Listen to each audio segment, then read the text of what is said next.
Gan she received shocking news. The beautiful lady called Brother Dada. She too was hit by the blue spots. Brother Dada suggested Italy ski resort for fun. This a gold ring production line. Rumor has it Brother Dada has an antidote for a lady. The federal boss sent men to investigate, and they three headed to the foot of the snowy mountain. Whiskey recalled Harry's poor behavior in the bar and asked him to stay for backup on their mountain trip. So, Harry walked into the cable car control room. He took out the guards, activated the cable car. Eggsy and Whiskey arrived to find it full of antidote. Eggsy played the role of a client and walked up to the reception. Chatting with the reception, he learned a client flew in from Singapore. Brother Dada spotted Eggsy, who grabbed an antidote and fled with Whiskey. Eggsy yelled for Harry to start the cable car, but Harry had another meltdown. Suddenly, butterflies appeared and he ignored Eggsy's shouts. Harry responded after a long while. As Brother Dada chased out, he saw Eggsy on the cable car and grinned evilly, unperturbed. It turned out Ed snatched back control of the cable car and cranked up the speed like a wild topspin. Eggsy and Whiskey were slammed against the glass wall and couldn't move in. Just when Eggsy was getting dizzy from all the spinning, the old agent Whiskey pulled out his lasso, which turned out to be a laser lasso. He sliced a hole in the glass, flicked the laser rope, cutting the line. The cable car fell like a giant ball onto the snow slope. It zoomed down the slope, but halfway up the mountain, there was a retirement home where a few elderly ladies were blissfully enjoying the snowy view, oblivious to the impending jumbo blast. Eggsy had a quick idea, pulling Whiskey's parachute. The cable car screamed towards the hotel and stopped smoothly at the balcony, delighting the old folks. Chronic constipation resolved. Harry meets Eggsy and the team at a cabin. Enemies trail him. Whiskey senses danger and yells, "Get down!" But he accidentally smashed the antidote in Eggsy's hands. As the enemies rained bullets into the cabin, Whiskey dashed outside to take them on. Eggsy wanted to jump in and help, but was stopped by Harry, who suspected Whiskey might be a traitor, thinking he did the mess with the antidote on purpose. Eggsy thought Harry was nuts, as Whiskey was out there killing bad guys. Whiskey was indeed impressive, taking down several enemies with his silver revolver in an instant. When out of ammo, he tossed a laser lasso, catching the last enemy Harry then shot. Meanwhile, Whiskey saw an armored vehicle coming. Whiskey rushed back to the cabin as more enemies exited the armored vehicle. Both Eggsy and Whiskey panicked. Seeing Harry frozen, Whiskey urgently urged him to give the gun. But unexpectedly, Harry blasted Whiskey in the head. At that moment, enemies outside began to launch their attack, turning the little cabin into Swiss cheese.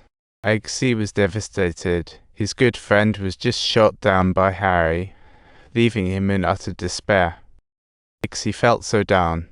He couldn't understand what got into Harry, killing their own man at such a crucial moment. Harry still insisted Whiskey was a traitor, pulling out perfume, hitting the button, and tossing it out without hesitation. Suddenly, gunfire ceased after a noise. Eggsy peered out, finding enemies turned to plastic statues. Though the crisis averted, Eggsy still felt unsatisfied. He pulled out federal agent tape, wrapped it around Whiskey's head, hoping for rescue, desperately wishing for Wall Street backup. See what an unreliable partner. Of course, he couldn't let HQ know about Harry's fiasco since he was his mentor. Eggsy just thought about how to get more hands sent up from the snowy peak for more, and however, the tall guy clearly disagreed with this plan.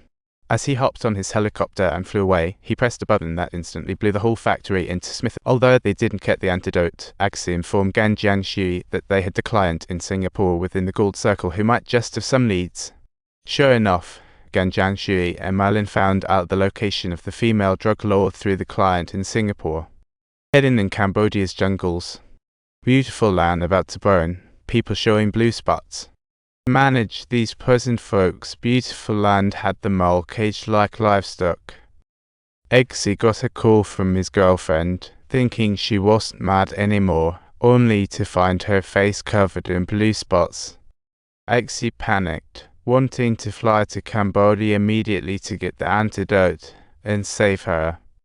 On the plane, Harry noticed Eggsy's gloomy face and whipped him up a martini, telling him how envious he was of Eggsy for having someone he cared about. As for himself, he lamented having never found true love. He thought his little apprentice deserved this, and he would help him save the princess. Just then, Merlin told the two it was time to choose their gear. This time, Merlin showed up in a snazzy custom suit and was ready to join them on the world-saving mission. Although their signature gear was unavailable, there were still plenty of good backup gadgets for federal agents. A seemingly ordinary baseball bat turned into a cool sweeper. The little baseball was in fact a powerful grenade, while Merlin opted for a seriously badass machete. Meanwhile, Whiskey on the hospital bed woke up. Hearing that Eggsy and Harry were headed to Cambodia, he angrily jumped into a high-speed fighter jet and took off in hot pursuit. A massive battle was about to unfold, sparked by the female drug lord's fear of being caught. She had planted tons of landmines in the forest near the base. The trio managed to make their way to the main entrance, but Eggsy suddenly froze in his tracks. He had stepped on a land. Merlin warned him not to move and whipped out a sci-fi gadget. The spray would freeze the landmine's trigger, but it had a limited freeze duration. Just then, he shoved Eggsy away, but ended up stepping on a landmine himself, losing the spray's effect in the process. Eggsy wanted to stay and save him, but Merlin yelled for them to finish the mission quickly. They couldn't waste time. The base was secured like a fortress, with several armed guards at the entrance. Suddenly, one guy started singing loudly, drawing the guards' attention. It was Merlin singing to distract the enemies. He was belting out his favorite country roll, attracting all the enemies to him.